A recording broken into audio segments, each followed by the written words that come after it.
Buenas tardes, yo soy el doctor César Sánchez Bello, médico psiquiatra de la isla de Margarita, Venezuela.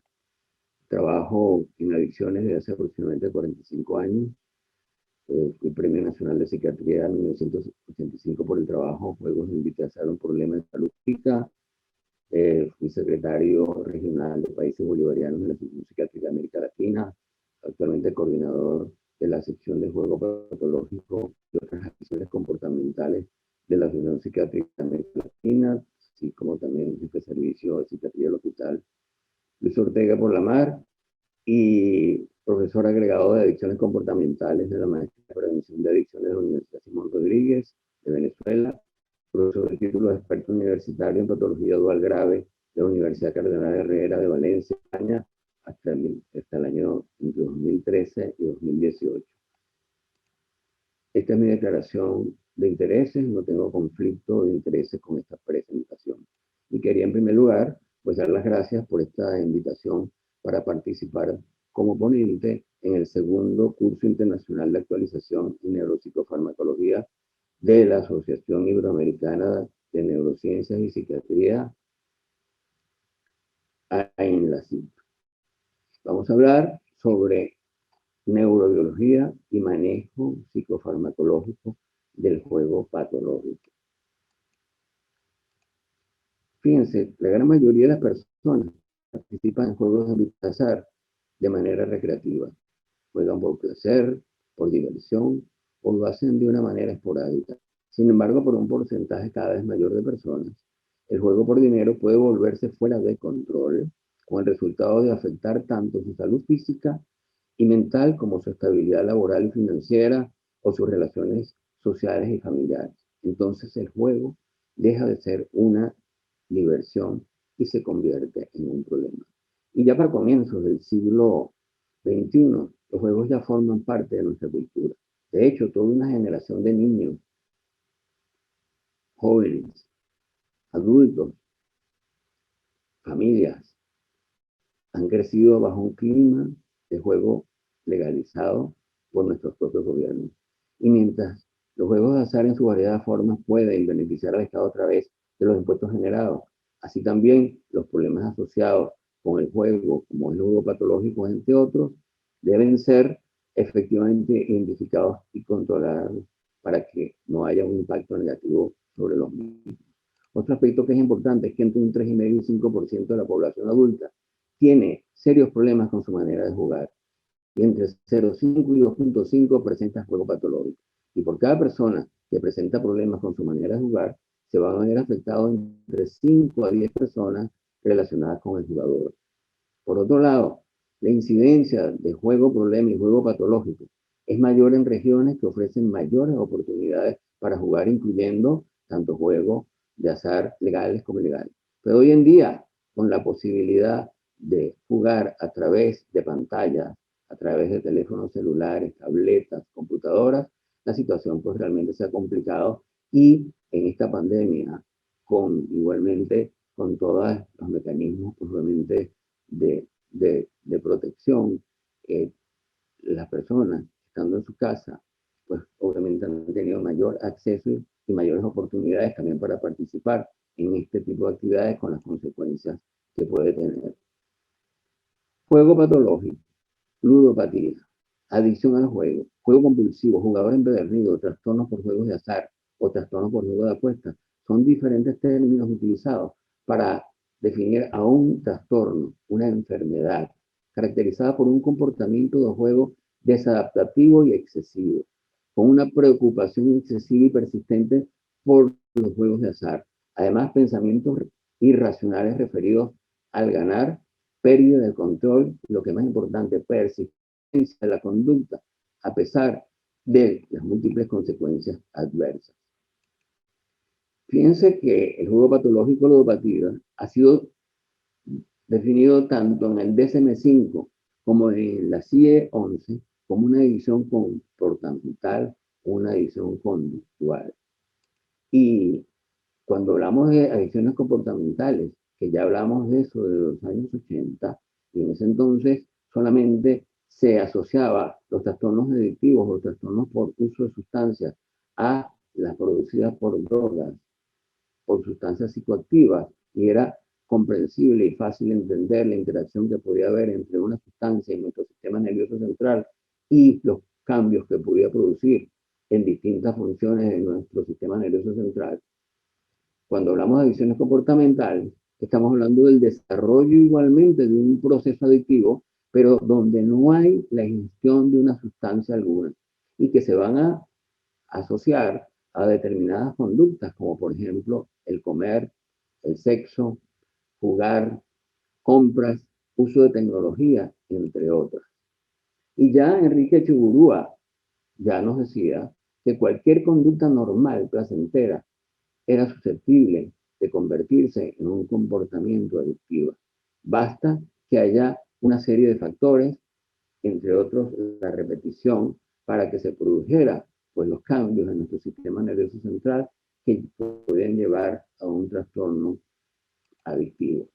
Y para eso, esas actividades, esas conductas deberían de tener una serie pues de características. En primer lugar, fácil acceso. En segundo lugar, la sensación para el individuo de que él puede y está controlando la situación. Por otro lado, a mayor inmediatez, intensidad de la respuesta y sus resultados, más adictiva puede ser, como ocurre igualmente en los psicofármacos. Y la parafernalia y el entorno atrayente, que tiene un rol importante igualmente en el reforzamiento de conductas. Y lo que es más importante, la capacidad que puede tener para cambiar el estado de ánimo de esa persona. Entonces, ese switch, me estoy sintiendo mal y en lo que participo en la actividad, ¡pac!, me desconecto y me siento bien. ¿Cuál sería la diferencia entonces para no cicatrizar nuestra vida y nuestras actividades entre un hábito normal y una adicción comportamental? En primer lugar, la pérdida de control, la fuerte dependencia psicológica, la pérdida del interés por otras actividades gratificantes y la interferencia grave en la vida cotidiana que puede tener la actividad. Y esto ha llevado a un replanteo, a una reformulación del concepto de adicciones, donde el núcleo central ya no es la conducta implicada o la ingesta de una sustancia, sino el tipo de relación que la persona establece con ella. Y ese tipo de relación la va a establecer de acuerdo a una serie de factores de vulnerabilidad, como vamos a ver. Y fíjense que desde que apareció el juego patológico en el DSM-3 en 1980, gracias a Henry Lesser, a Richard Rosenthal, entre otros, estuvo dentro de lo que se llamó los trastornos, el capítulo del trastorno del control de los impulsos. Y así se mantuvo en el DSM-3R, DSM-4 y DSM-4R, a pesar de que compartían muchos criterios de dependencia de sustancias. Ya el comité, casualmente del DSM-5, encontró que el juego patológico compartía con los trastornos por uso de sustancias una serie de características similares. En primer lugar, altas tasas de comorbilidad, cursos clínicos similares. Eso implica que son ambas enfermedades crónicas, progresivas, recurrentes, con altas tasas en adolescentes y bajas tasas en adultos mayores. Un patrón telescópico en mujeres. Esto significa que las mujeres, a pesar de empezar a jugar tardíamente, se enganchan más rápido en el proceso adictivo. Además, características clínicas similares, como tolerancia, abstinencia, intentos repetidos de disminuir o parar, así como también la urgencia, el craving, entre otros. Igualmente, la característica de ser enfermedades multifactoriales, con bases neurobiológicas similares.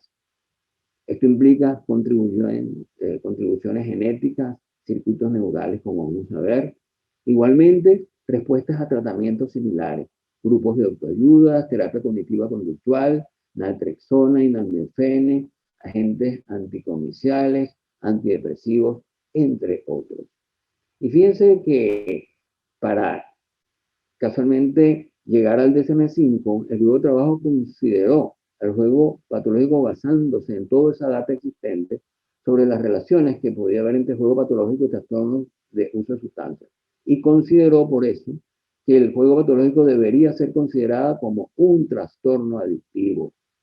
Ya entonces el DSM-5 reclasifica el juego patológico en una categoría recién nombrada de adicciones y trastornos relacionados, bajo la subcategoría de trastornos adictivos no relacionados con sustancias.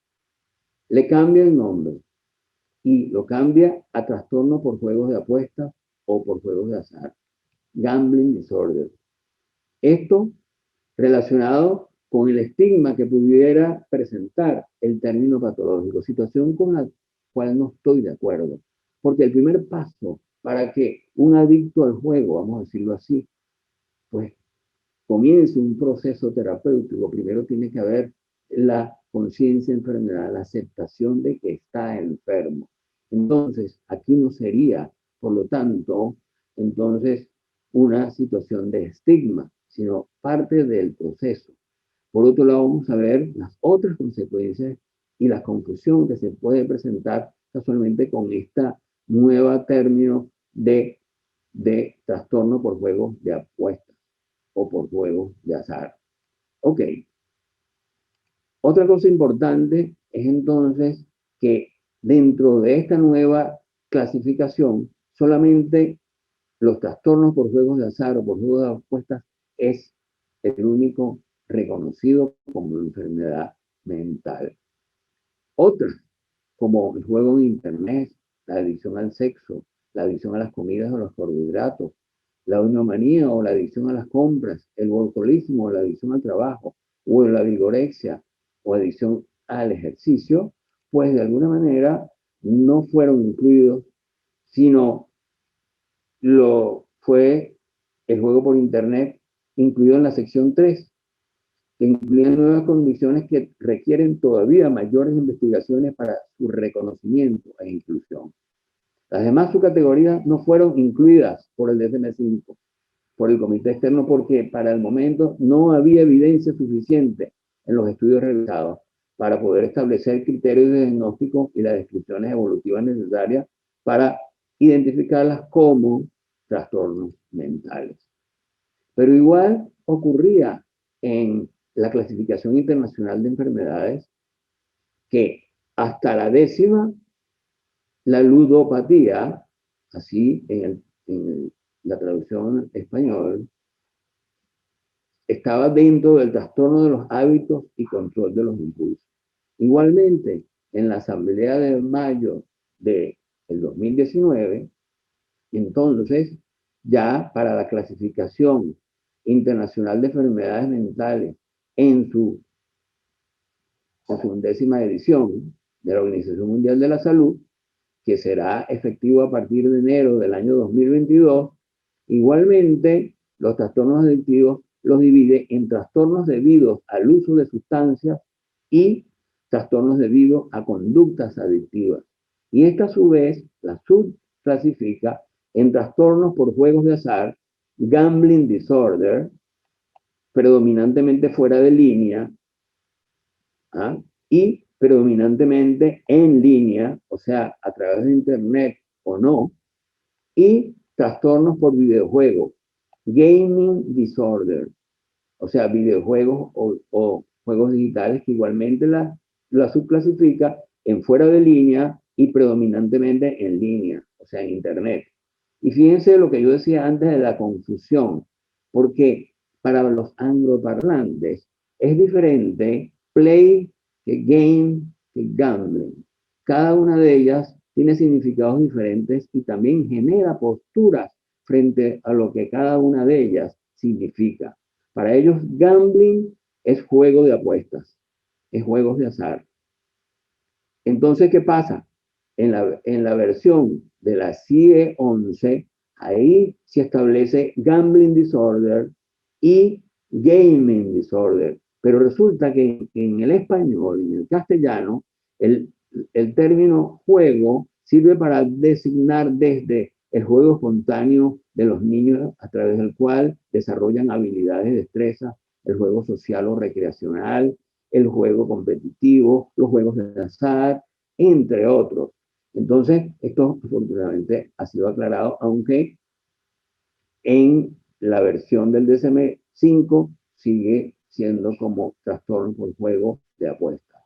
Sin embargo, en su traducción al español aparece como, se mantiene como juego patológico.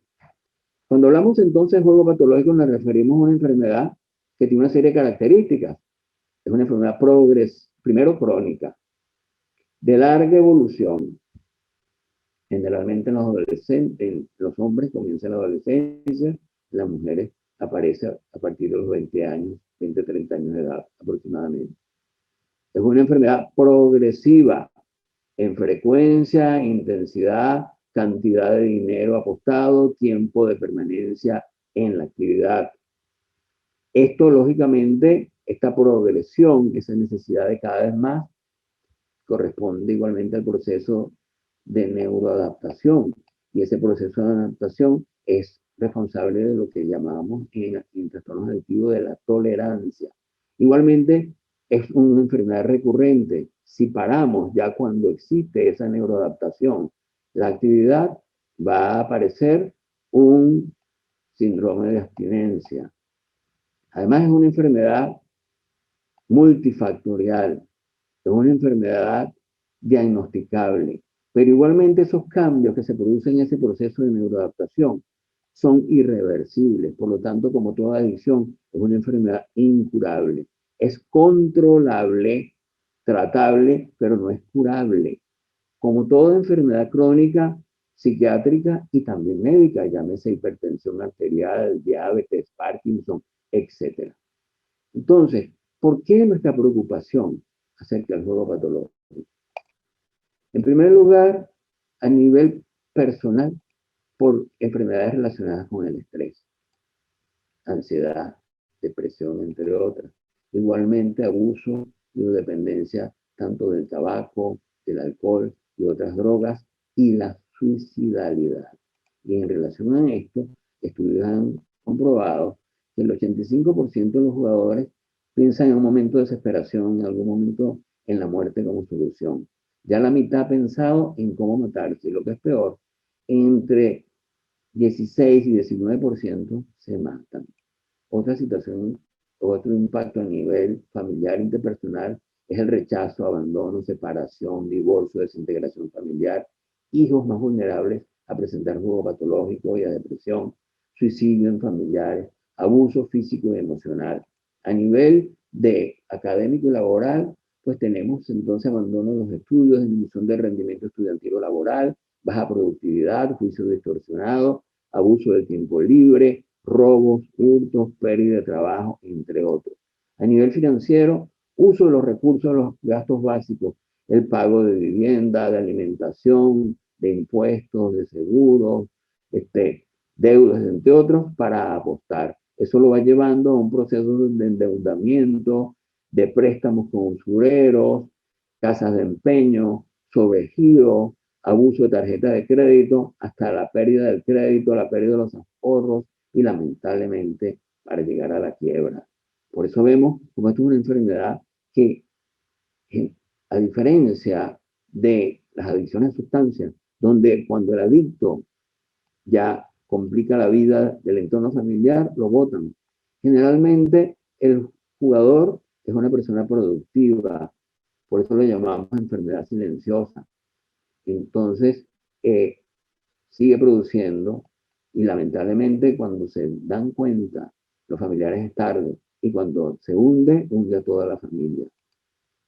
Y por último, desde el punto de vista legal, delitos de cuello blanco, cheques sin fondo, embargo, falsificación, fraude, evasión de impuestos, hurto, venta de bienes robados, entre otros. Ya entrando en el tema de la neurobiología, pues tenemos entonces que las adicciones son trastornos, como dijimos, multifactoriales, crónicos, progresivos y recurrentes, en el cual la conducta adictiva persiste a pesar del impacto negativo que tiene el funcionamiento del individuo y de las consecuencias que produce. Induce estados placenteros, de euforia, al inicio y gratificación y alivio al malestar o el distrés en la abstinencia, vivido como un castigo. Y su uso continuado, pues va a producir cambios adaptativos al sistema nervioso central que van a conducir a tolerancia, dependencia física, sensibilización, craving y recaídas, entre otros. En las adicciones es más lo que se ignora que lo que se conoce. Son un trastorno muy complejo, las adicciones, que afecta procesos cerebrales responsables de la motivación, toma de decisiones, búsqueda del placer, deseo, control inhibitorio y también la manera como nosotros aprendemos y funcionamos la información y nuestras experiencias. Son el resultado de cambios neuroplásticos en nuestro sistema nervioso central. Esto es importante porque esto va a determinar mecanismos neuroadaptativos irreversibles. No importa la periodicidad ni la cronicidad. La persona, para alcanzar ese estado de adicto, va a depender de su característica en cuanto, como dijimos antes, a vulnerabilidad individual. Fíjense, esto es importante porque el conocimiento de los sistemas neuroquímicos que se encuentran involucrados en la transición desde el juego de apuestas recreativo hasta el juego compulsivo, que es característico del juego patológico, va a proporcionar las bases racionales para el desarrollo, para el diseño de programas terapéuticos farmacológicos individualizados, igualmente para programas integrales para estos trastornos adictivos. Para eso tenemos que conocer cuáles son las causas del juego patológico. Yo planteé en 1990-94, adaptado de la serie complementaria o la teoría pues, de Freud de 1916, de la causalidad recíproca, que había una vulnerabilidad o disposición que era el resultado de la interacción de una serie de factores con los cuales nosotros nacemos. Factores predisponentes, que vienen siendo factores genéticos, neurobiológicos, constitucionales, en interacción con una serie de factores que vamos a ir desarrollando, aprendiendo a lo largo de nuestra vida, que son factores ambientales, factores psicodinámicos, familiares, socioculturales, espirituales, entre otros. Sobre esa vulnerabilidad o disposición van a actuar un factor desencadenante que puede ser cualquiera. Son factores actuales, económicos, accesibilidad, la curiosidad, la presión de grupo, la celebración de algo, entre otras cosas. Y actuando sobre esa vulnerabilidad va a producir un efecto, una conducta, un síntoma. Y también de una serie de factores perpetuantes, que son aquellos que mantienen una situación en un momento determinado de conflictividad o de problema, que actuando sobre esa misma vulnerabilidad, entonces va a convertir esos síntomas en síndromes o ya en patologías. Como ven, aquí hay entonces una serie de factores que son históricos, desde antes de nuestro nacimiento hasta el comienzo de la enfermedad actual. Igualmente va a haber unos factores actuales y que tienen que ver con casualmente ya pues la accesibilidad, entre otras cosas. Entonces, y esto permite ver cómo hay personas que por factores genéticos, neurobiológicos, con problemas, necesitan a lo mejor un mínimo desencadenante para producir un efecto determinado. Y a lo mejor esa persona, al no tener los recursos, pues obviamente va a tomar ya un camino tórpido, necesitando entonces ya tratamientos mucho más complejos, psicofarmacológicos, entre otras cosas.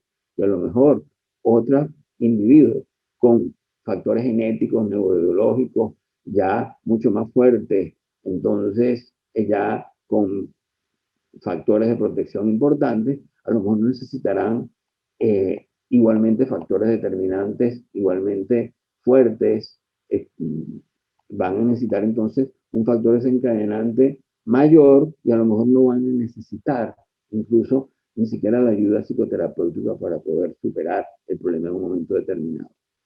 Ok. Entonces, fíjense usted que en los jugadores patológicos se ha señalado una mayor incidencia de antecedentes familiares de ludopatía en relación con los datos sobre la población general. Se han realizado toda una serie de estudios genéticos por un lado, estudios de población, estudios de familia, estudios genealógicos, estudios de gemelos, así como también estudios de genética molecular. Y los primeros no eran estudios con población de control. Sin embargo, tenían de alguna manera resultados que eran altamente significativos, como lo vemos en esta lámina. Ya, ya la doctora Ibáñez, Ramón y Cajal, fue la primera que hizo un estudio de comparativo entre jugadores de ambos sexos con individuos de control de ambos sexos. Y encontró, fíjense ustedes, que el 20% de los jugadores tenían antecedentes familiares de primer grado jugadores y el 14% en familiares, de jugadores en familiares de segundo grado, que si lo comparamos con el grupo de control, que era 3,9%, es altamente significativo, así como otros estudios que también demuestran una diferencia importante entre jugadores problemas y jugadores patológicos versus grupos de control altamente significativos. Igualmente, los estudios gemelos, el más famoso y más conocido, es el realizado por Einstein con veteranos de la guerra de Vietnam. Estudió 3.359 pares de gemelos, encontrando 62% de jugadores patológicos en el hermano gemelo de un jugador patológico. Entonces, posteriormente, esta casuística fue revisada y por Marco Tenza y encontró ya que los disigóticos tenían era el 9,8% y de monocigóticos era el 22,6%. O sea, igualmente altamente significativo. Igualmente, en otros estudios han encontrado una vulnerabilidad compartida con dependencia al alcohol, con trastorno antisocial de la personalidad, depresión mayor, así como también trastornos de ansiedad generalizada y trastornos de pánico. Entonces, cuando vemos la vulnerabilidad genética relacionada con la heredabilidad, encontramos que el juego patológico presenta una heredabilidad entre el 50 y 60%, lo que es bastante elevado. Además de eso, que el juego patológico comparte algunos genes de vulnerabilidad con el trastorno antisocial, la dependencia del alcohol, la depresión mayor y trastornos de ansiedad, como habíamos mencionado previamente. Fíjense, estos son algunos de alteraciones que han hallado en trastornos adictivos en general y también en juego. Y fíjense que la mayoría son alteraciones que tienen que ver con el gen receptor de la serotonina, como ven en los cuatro últimos. Y esto mayoritariamente en hombres. Mientras que también hay alteraciones en receptor de la dopamina, de 2, de 4, de 7. Este DRD2, pues en el alelo A1 está relacionado con un síndrome que se ha llamado el síndrome del déficit de recompensa. Entonces, como vemos, como estamos diciendo, hay alteraciones de gen receptores de serotonina, predominantemente en hombres, y igualmente alteraciones múltiples de receptores de genes, el DR1, DR2, etcétera, etcétera, predominantemente en mujeres, y esto es lo que explica por qué la mujer se engancha empezando a jugar más tarde, más en el juego, porque es como que si nosotros los hombres jugáramos de una manera más impulsiva, las mujeres el trastorno fuera más adictivo. Otro aspecto que es importante subrayar, que estamos hablando de herencia poligenética. Esto significa de pequeñas alteraciones en diferentes alelos que hacen un efecto sumatorio, un efecto aditivo. Pero para que se desarrolle la enfermedad hace falta el desencadenante ambiental para que entonces se produzca la enfermedad. Las conclusiones en relación a genética y juego patológico es que los estudios de concordancia clínica en mellizos indican que los genes contribuyen de forma significativa al juego patológico, que puede compartir parte de su vulnerabilidad con otros trastornos psiquiátricos, antisocial, uso de sustancias, depresión, ansiedad, que la vulnerabilidad genética al juego patológico está presente tanto en hombres como en mujeres, ¿ok? Y que otros genes también han sido estudiados con resultados diferentes. Ok. Cuando hablamos ya de circuitos, entonces involucrados en las adicciones, fíjense, encontramos que hay 4 circuitos. Y estos 4 circuitos, el principal de todo el circuito de recompensa, con el núcleo accumbens, y también lo que es el área tegmental ventral. Igualmente, el circuito que tiene que ver con la memoria y aprendizaje, que tiene que ver con la amígdala y el hipocampo. También lo que tiene que ver con la motivación, con los impulsos, como es la corteza orbital frontal. Igualmente tenemos la corteza cingulada anterior y por último la que tiene que ver con el control inhibitorio, que sería entonces la corteza prefrontal y también lo que es la corteza cingulada anterior. O sea que unos son pro jugar y hay uno que frena, que controla. ¿Me explico? Esto es importante entenderlo porque estos mecanismos que están siendo pues, estudiados para el tratamiento incluyen aquellos que alteran los sistemas de recompensa y los sistemas de la motivación para el juego, que interfieren en respuestas condicionadas y también la que pueden promover la plasticidad de los circuitos cerebrales disfuncionales. Y fíjense cómo existen múltiples sistemas neuroquímicos que han sido de alguna manera implicados en el juego patológico. Y esto es importante. Y muy importante porque tenemos, fíjense, la serotonina, la adrenalina, la dopamina, el sistema opioide endógeno, el cortisol, el glutamato. Y cada uno tiene un rol importante. Fíjense, la serotonina en la iniciación y cesación de la conducta. Y hay toda una serie de estudios que de alguna manera han encontrado como el líquido cefalorraquídeo, la serotonina y metabolitos de ellos en sangre, pues igualmente en lo que es en lo que son los ensayos clínicos aleatorios, igualmente en el PET, pues encontramos que está disminuido, como le digo, la serotonina o metabolitos del mismo. En la adrenalina está pues relacionado con la excitación, con la activación. Y fíjense que la adrenalina, como ustedes saben, es liberado en respuesta al estrés.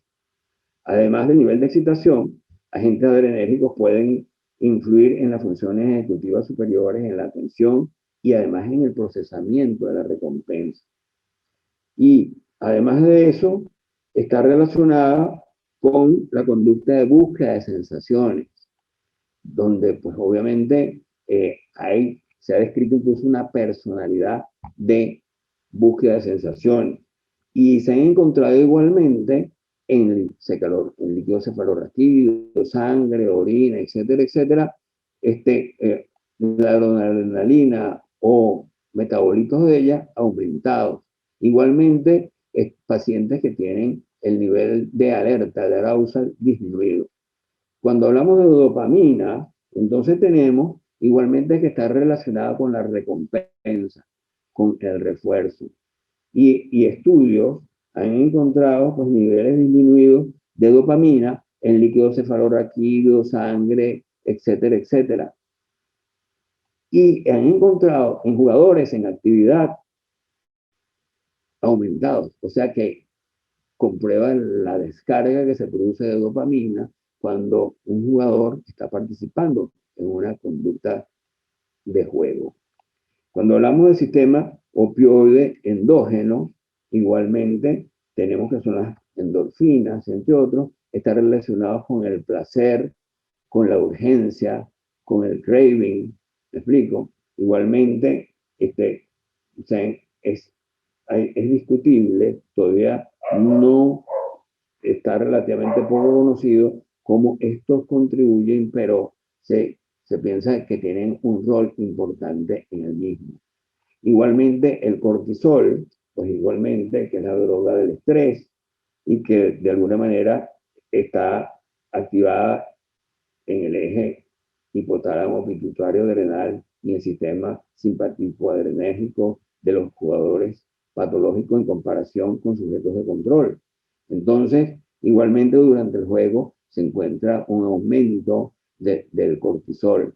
Y por último tenemos entonces el glutamato, que el glutamato pues está implicado tanto en el aprendizaje en la memoria, pero también puede activar diferentes tipos de receptores, incluyendo pues el NMDA, que están relacionados con regiones relacionados con casualmente los circuitos de recompensa.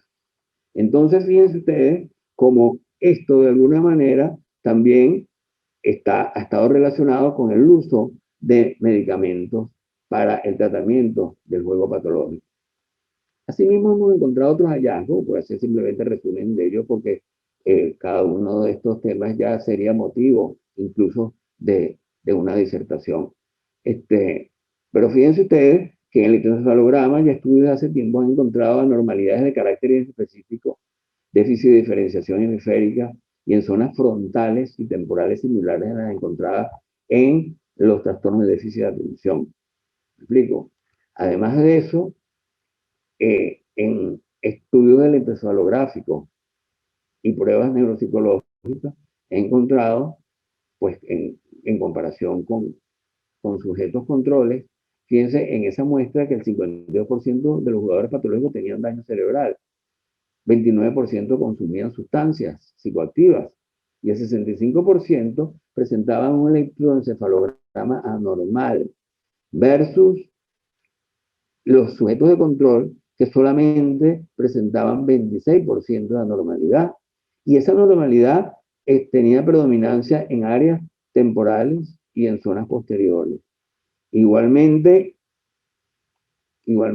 otros estudios, como por ejemplo la resonancia magnética funcional, ha encontrado reducción de la activación prefrontal del estriado ventral y ventromedial en los jugadores patológicos, que se relaciona inversamente con la severidad del trastorno, asociando esa hipoactivación con la severidad del juego patológico.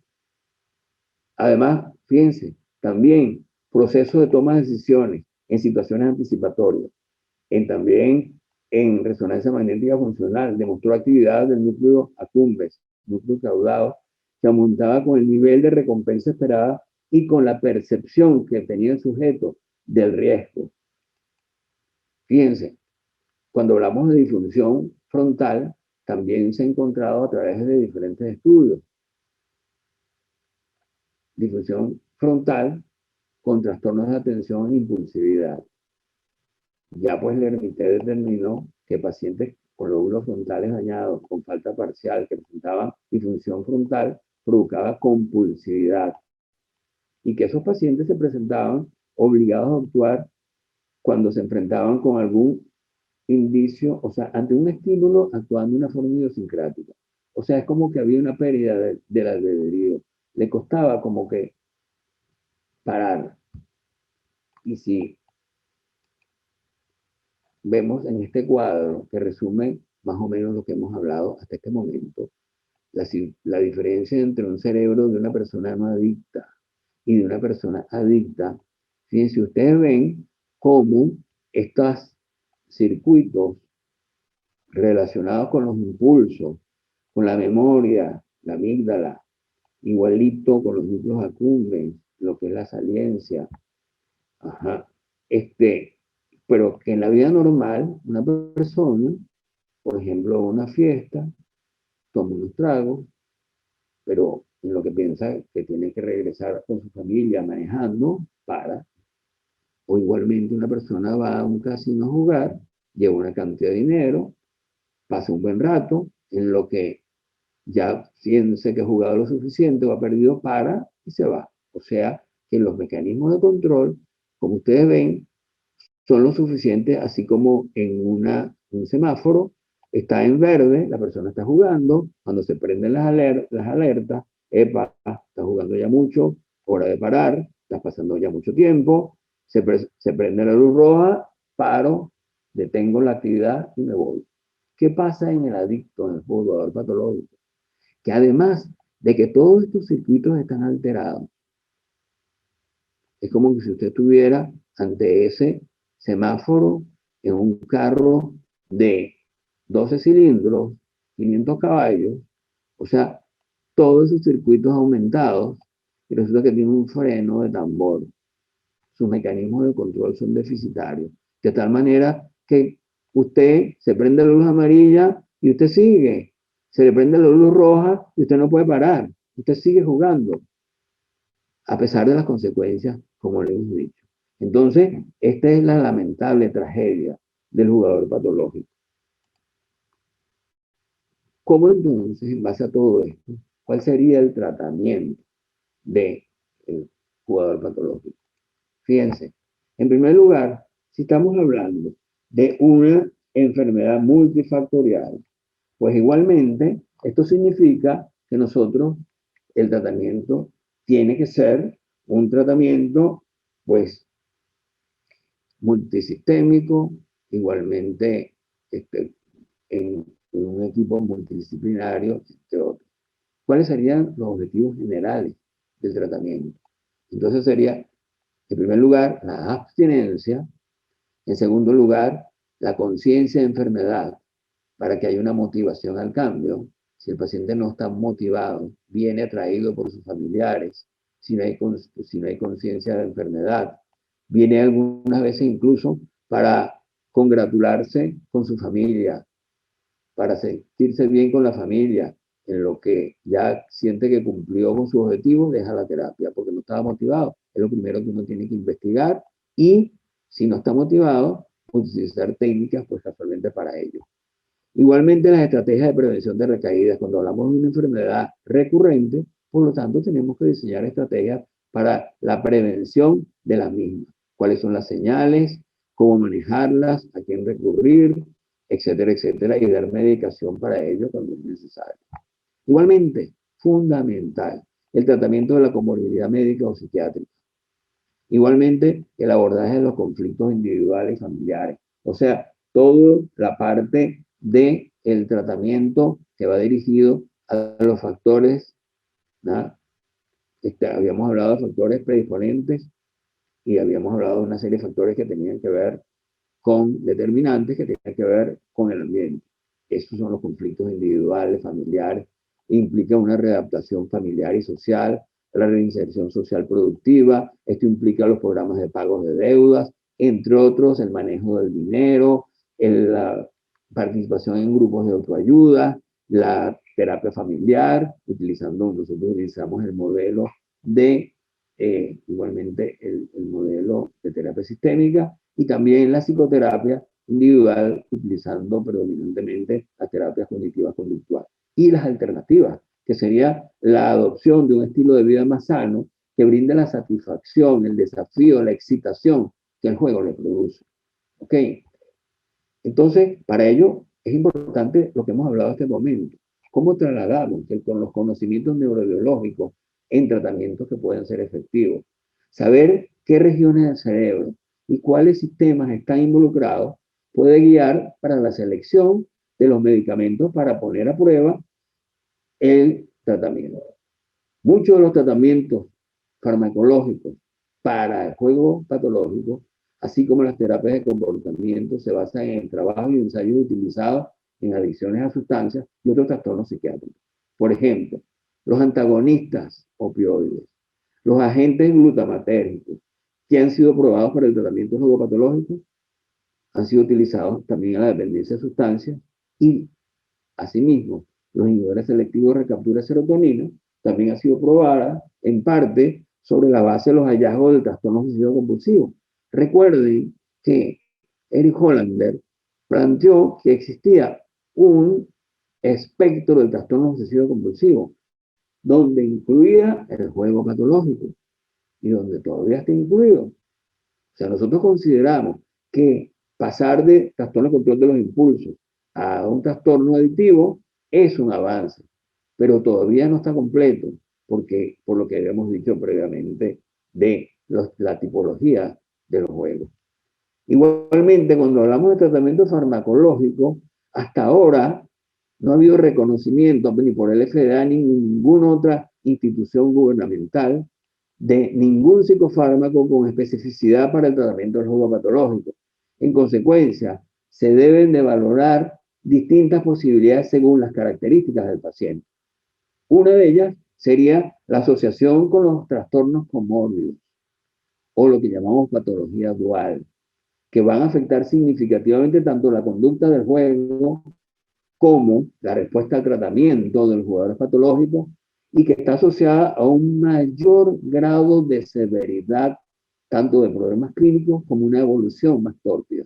Esto es fundamental. Además de que muchos de los pacientes vienen a nuestra consulta no por el problema de juego, sino por la comorbilidad, por los trastornos de ansiedad, por la depresión, etcétera, etcétera.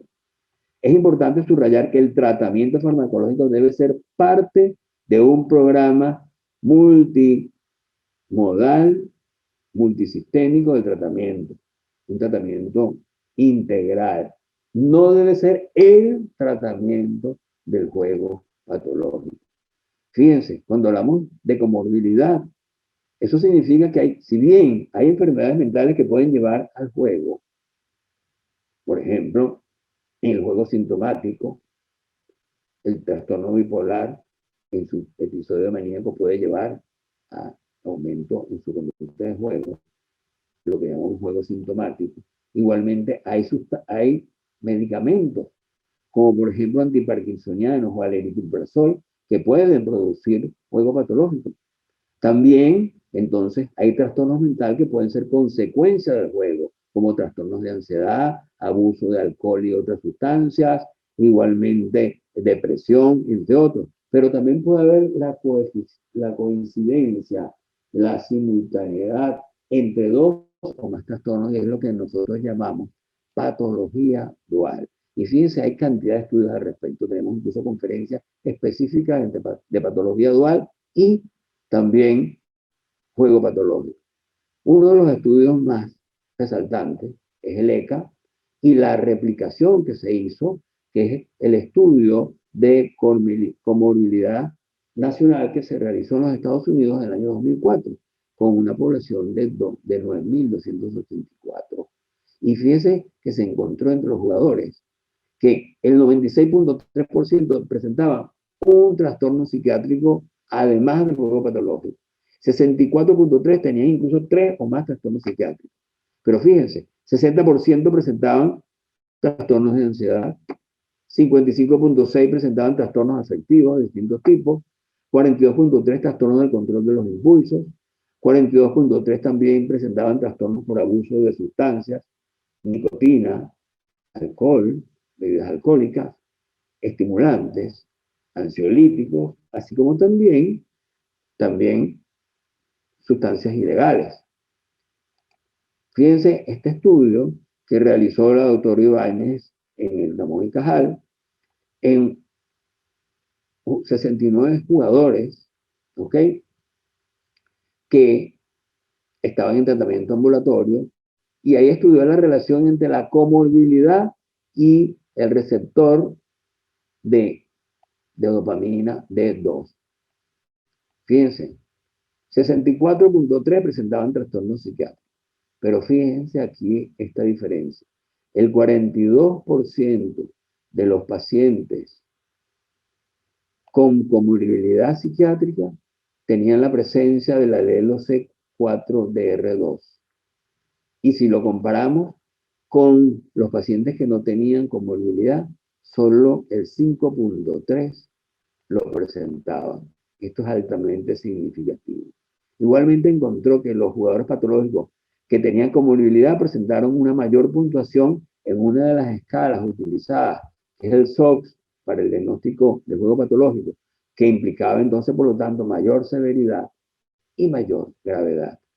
Entonces, los síntomas pueden ser abordados desde diferentes perspectivas. Uno, basado en lo que habíamos hablado previamente de la comorbilidad, desde el punto de vista patogénico, o sea, como un trastorno del control de los impulsos, entonces como un trastorno adictivo o como un trastorno asociado a una personalidad de búsqueda de sensaciones. O bien, desde las patologías asociadas, depresión, ansiedad, abuso de sustancias, déficit de atención, trastorno de personalidad, o como síntoma de otra patología psiquiátrica, como por ejemplo, por lo que mencionamos antes del juego sintomático, por ejemplo, en el trastorno afectivo bipolar, en la manía, o por tratamientos para otras patologías, como para el Parkinson, o por el uso del aripiprazol, entre otros. Y fíjense esta subtipos de jugadores patológicos que hemos hecho en relación a esto. Los jugadores donde predomina el componente impulsivo-compulsivo, ellos tienen un control de los impulsos, no pueden parar. En ellos está afectado el sistema de la serotonina, que está disminuido. Para ellos entonces, los inhibidores selectivos de recaptura de serotonina tenían un mejor efecto.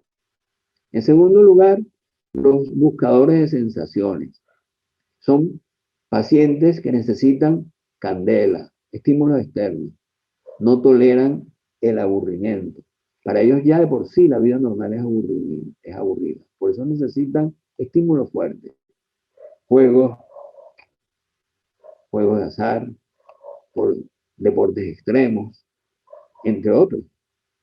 Entre ellos hay un aumento de las catecolaminas, hay una disminución de la arousal.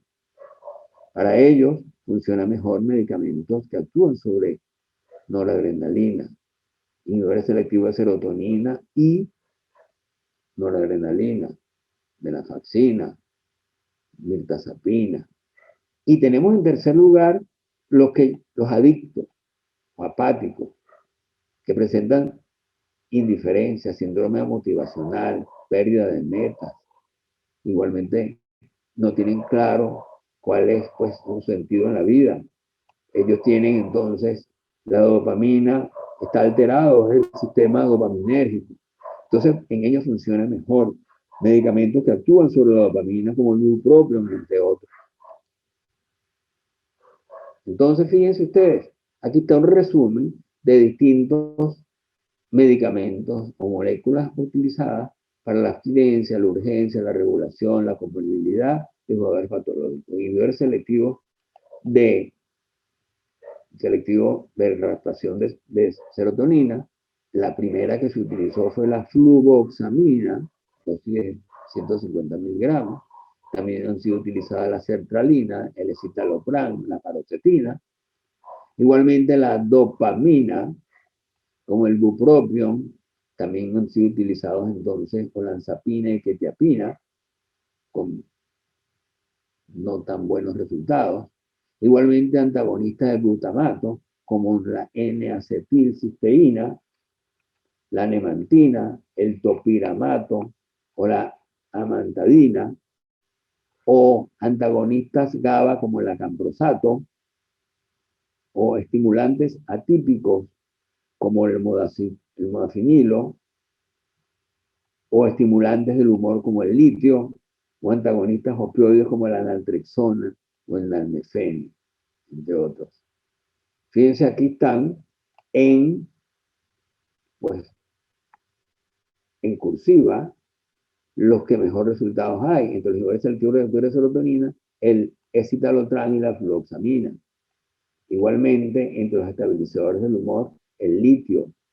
Entre los los antagonistas del glutamato, la N-acetilcisteína, que es un mucolítico. Igualmente la nemantina. Igualmente los estimulantes atípicos, el modafinilo.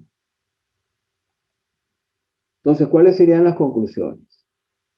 En primer lugar, tenemos que considerar al juego patológico como un problema emergente de salud pública, como un trastorno de naturaleza crónica, progresiva, recurrente, multifactorial, catastrófico, incurable pero controlable, con una prevalencia estimada entre el 0,5 y el 5% de la población adulta, con una elevada comorbilidad psiquiátrica observada y con graves repercusiones personales, familiares, sociales e incluso de índole legal.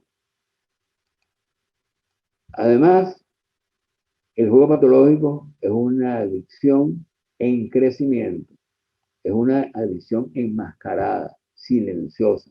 Por lo tanto, hay un subregistro. Generalmente los pacientes no vienen a la consulta por juego patológico. Por lo tanto, nosotros somos los que tenemos que investigar. En la población adulta, su prevalencia se ha triplicado en las 2 últimas décadas, y más cuando hay ahora la posibilidad de jugar a través de Internet. Los juegos de azar también son comunes debido a nuevas posibilidades de conexión diferentes a visitar un casino o sala de juegos de azar, como decíamos. Y en la era de Internet, al menos 2/3 de los jugadores son usuarios de la misma, a través de cualquier tipo, con casinos virtuales, sites de apuestas, entre otros. Ya incluso las redes sociales tienen su forma de juego, algunas de ellas enmascaradas y otras ya abiertamente. Entonces tenemos que tener cuidado con esto. Debemos, por lo tanto, aumentar nuestro conocimiento sobre el juego patológico. Por eso es importante que en cursos como este haya un tema sobre adicciones comportamentales y sobre el juego patológico. Generalmente los temas son temas que todos conocemos: psicosis, trastornos afectivos, trastornos de ansiedad, otras adicciones, pero este tipo, que además que es muy nuevo o relativamente nuevo, pues generalmente no se plantean. Por eso, pues felicito pues, a los organizadores por su inclusión. Igualmente, la importancia de su diagnóstico. Para eso tenemos que investigar en la historia clínica los antecedentes que presenta el paciente en sus hábitos y además los patrones de juego. Cuando investigamos los hábitos psicopatológicos, el jugador no habla de esto, se lo tenemos que preguntar abiertamente. Empiecen a hacerlo y van a ver y van a tener sorpresas. Además que existen cuestionarios, instrumentos, escalas para su diagnóstico específico, incluso de despistaje. Además, la importancia de la comorbilidad, recordando que la mayor parte de los pacientes de juego vienen o por comorbilidad, o sea, por otra sintomatología, o también cuando vienen por juego vienen generalmente extraídos por familiares y que existe tratamiento disponible. Conclusiones. Mientras que en la última década ha sido testigo de un avance significativo en nuestra comprensión de la neurobiología de los juegos de azar y del juego patológico, quedan muchos aspectos todavía poco conocidos. Mientras que los tratamientos empíricamente validados para el juego patológico tienen distintos grados de apoyo, poco se sabe acerca de sus mecanismos de acción o cómo las terapias específicas podrían funcionar mejor para individuos específicos.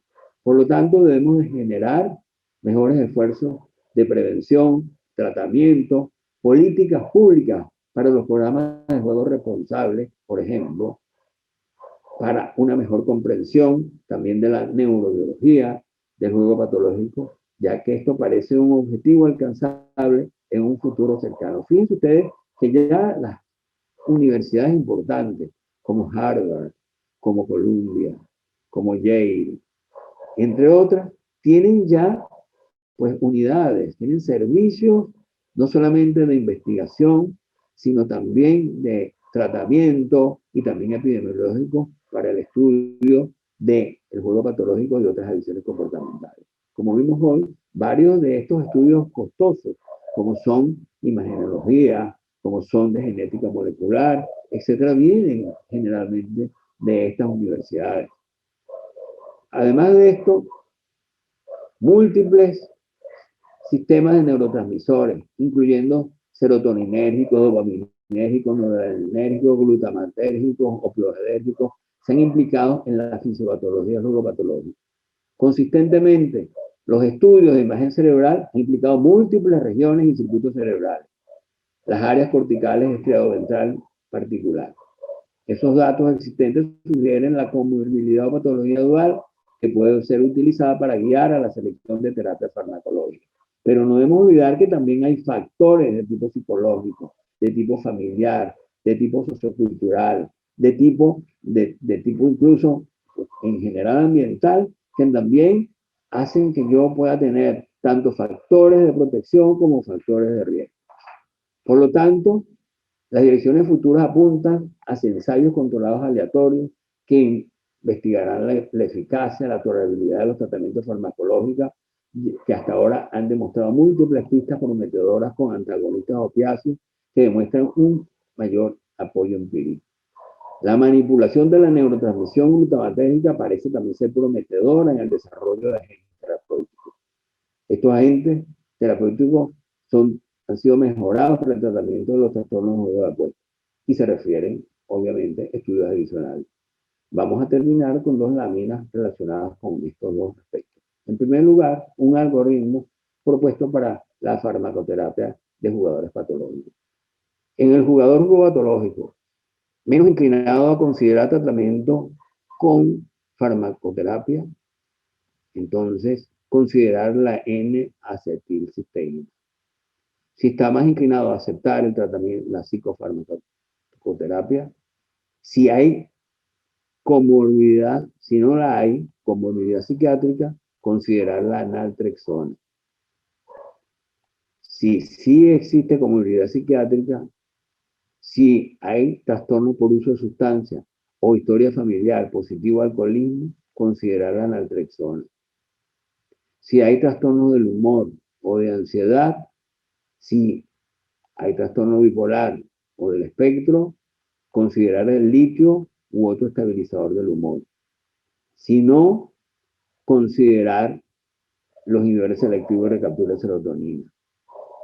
Si hay trastorno del humor, si no hay trastorno del humor o de ansiedad, considerar entonces la naltrexona.